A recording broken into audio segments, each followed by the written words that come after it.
You want to ask questions? You want to interrupt me? Go ahead. You want to do this, relax.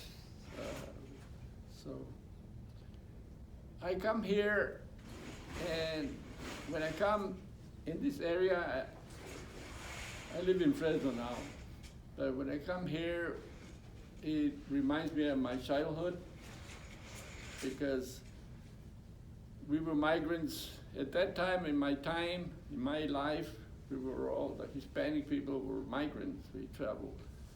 Most of them were raised in Los Angeles, and every year they moved. They came here for the cotton and the crops, and then they go back. In my family, and my uncles, my cousins, we all came in caravans. In June, as soon as school was over, I was raised in Azusa, a little town just east of Pasadena, and we come here in caravans. It took us a long time to cross the rich route, because we had to push the cars when you go up. It was a one lane. It took us a day to cross there. So it reminds me a lot when I come here, because the last time I saw a young lady here from Cantua Creek, and it reminded me that I came once, I think in 1980 something. We were in trouble with the school, the segregation, and they didn't have Hispanics in the committees, and we sued.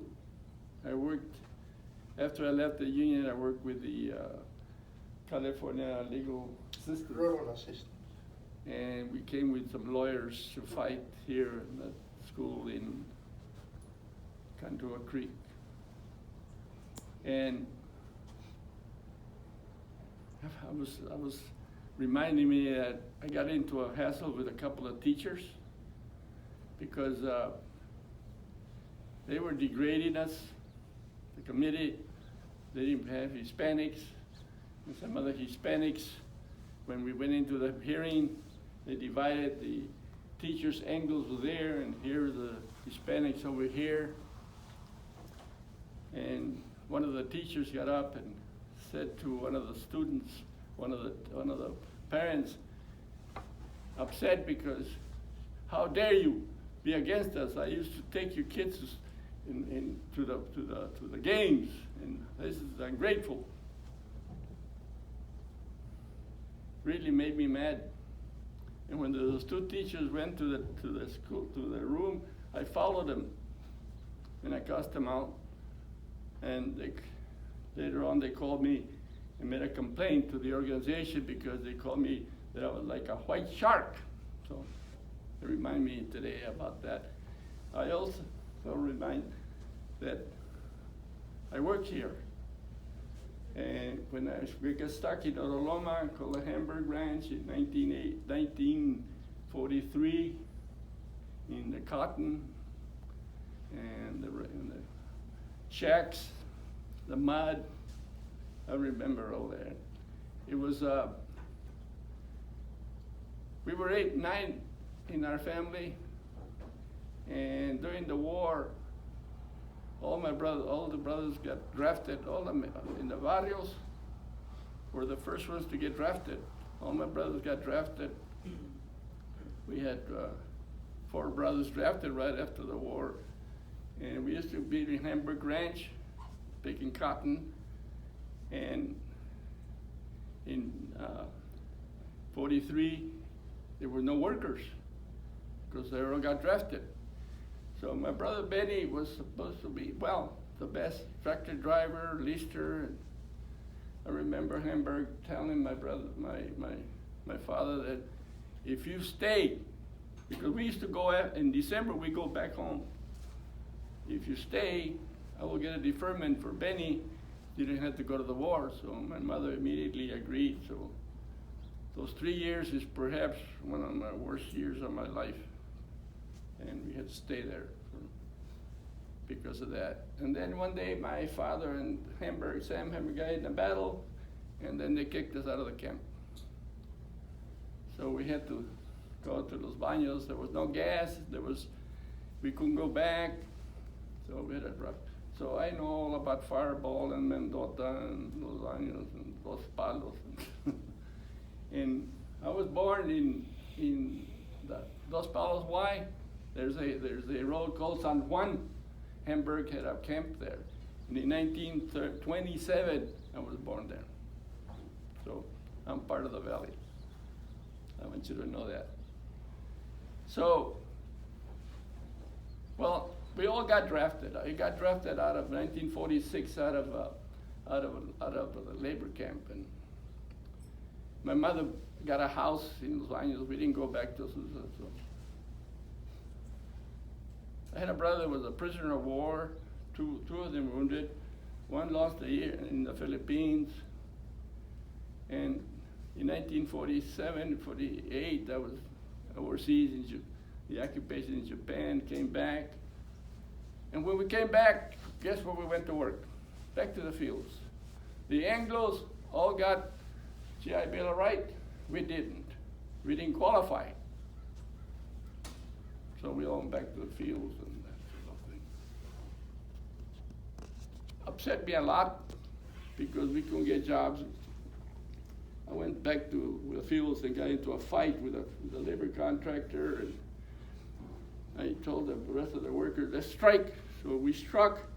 So my brother and I, the fight with the foreman, and because the labor contractor was our friend, supposedly, and he told us, I'm gonna pay him 85, I'm gonna pay you guys 85, but I'm gonna pay the others 75 and don't tell them.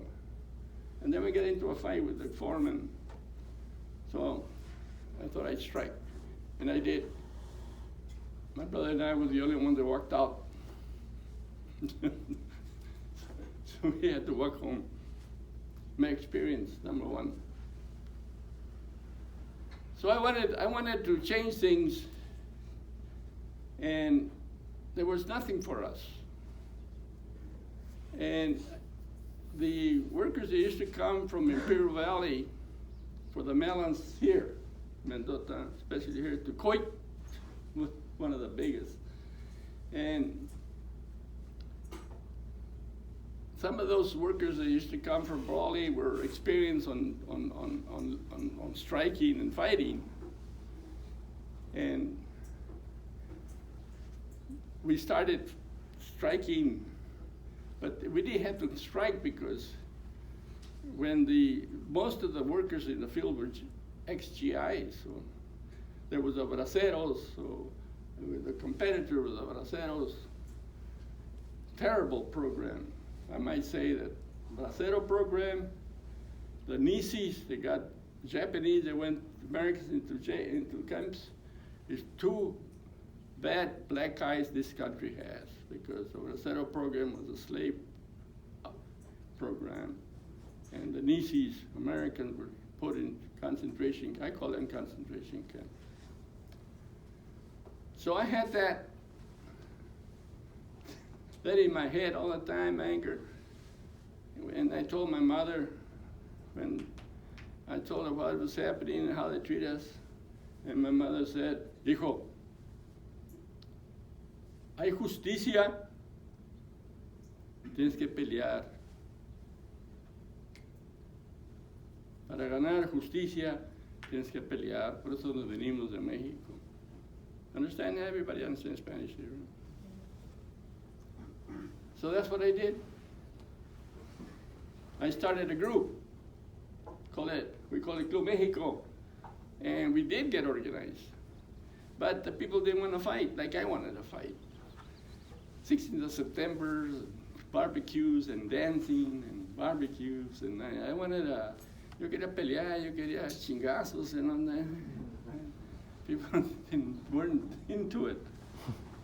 So I left Los Baños. I got a job in the cleaners, and of course when you got a job, a steady job, it's like, oh, he's got a steady job, Gilbert's got a steady job.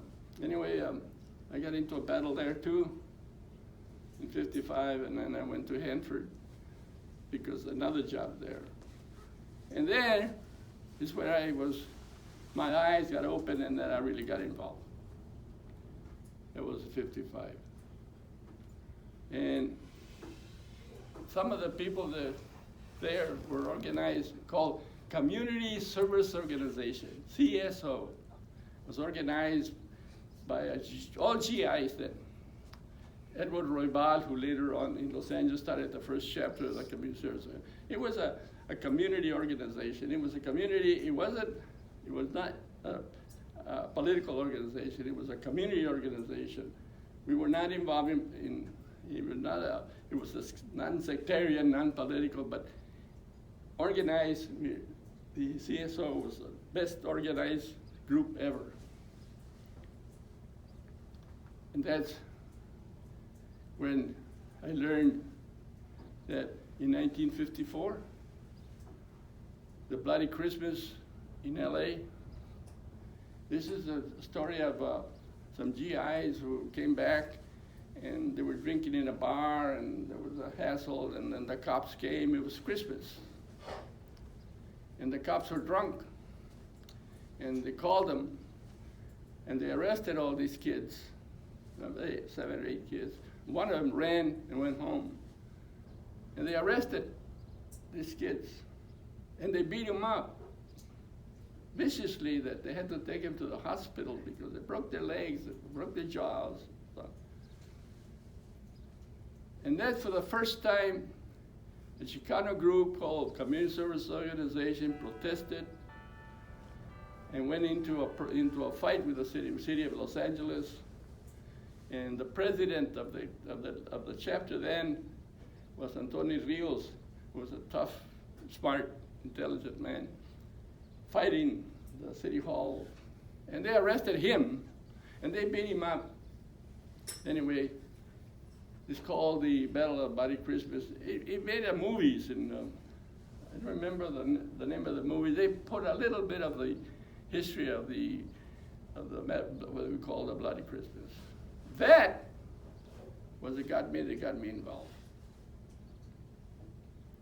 And then from the people from CSO wanted me to join. I didn't want to join because I had my bad experience with the Club Mexico. So they told me, hey, the organizer from Los Angeles is going to come and I'm going to bring him down to your house so you can talk to you. I didn't want to join. And they brought him in. His name was Cesar Chavez. He came in, I looked at him, he was that short, didn't look too impressive, wasn't dressed up either. So he sat down and I was defensive. Like, what are you doing? What are you guys doing? And then he started talking about voter registration. He started talking about neighborhood improvement. Talking about we never had police in the office. And then he brought up the Bloody Christmas and then we want to fight farm labor. And then it's when my antennas move up. What are you going to do about farm labor? We don't. At that time, I already knew that farm labor and domestic workers didn't have law. In 1937, when Roosevelt did the big deal and brought the country back from recessions, they gave labor rights called the National Labor Relations Act, that workers had a right to organize. So teachers, judges, cops, firemen, everybody, water work, everybody can get organized in collective bargaining, except farm workers and domestic workers, in no law.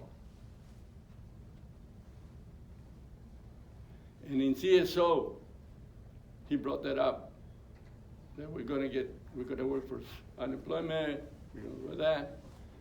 And then he says, our parents can get all-day security because they're not citizens.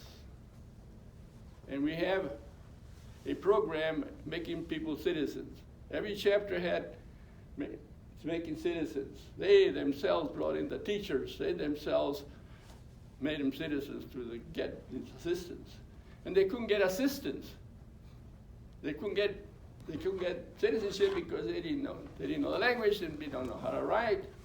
And then we had in Fresno Inspector Hammer, who was a real racist, who won't allow them. By that time, I'm going fast. By that time, we had about 40 chapters. A chapter in Madera, chapter in Fresno, chapter in Hanford, chapter in Huron, chapter in Visalia.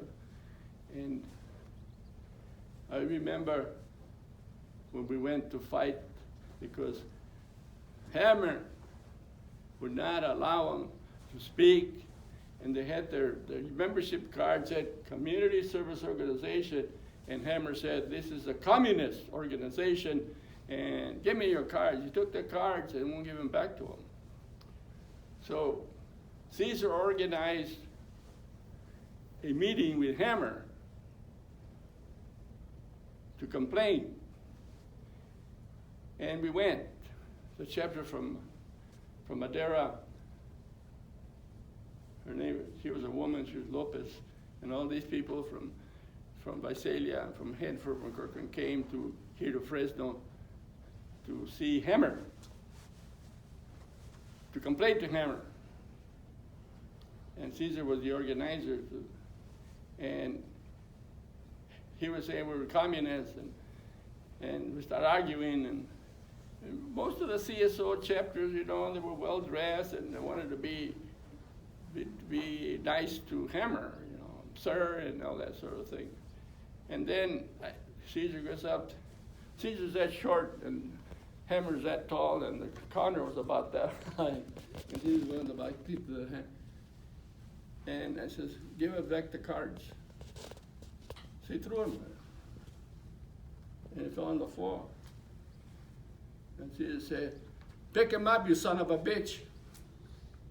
And when he said that, most of the chapter women were walking backwards, like, hey, he shouldn't be using that kind of words. Me, I was applying. And that case, we wrote to all the politicians because we had power. We had a lot of chapters in San Jose and San Francisco. They moved Hammer. We didn't know, we want him fired, but I think that they just moved him someplace else. That was victory. The power of organizing people for a purpose.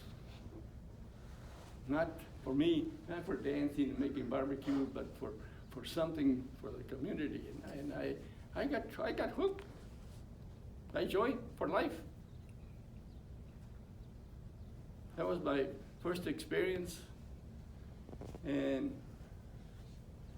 of course, you're subject for arrest, you're subject for ridicule, not even from the opposition, but from your own, está loco Padilla, anda grite los gringos. So then we grew strong. We did things. We got the pension for non-citizens, we call it, LD security. We fought that. And in 1961, we got our parents getting public assistance, right? Victory number one. I have a pen and a picture of that 1961 when the old man Brown signed the bill. And then we got disability insurance for farm workers, and we're working for unemployment insurance for farm workers, and we're working on all these things for farm workers, include them in the law.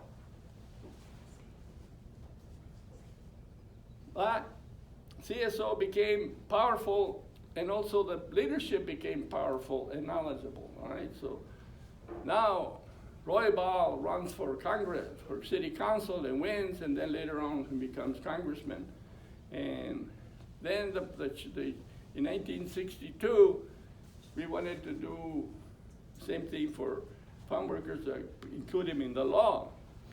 And CSO said, no, that job is for union. Let the union do it. We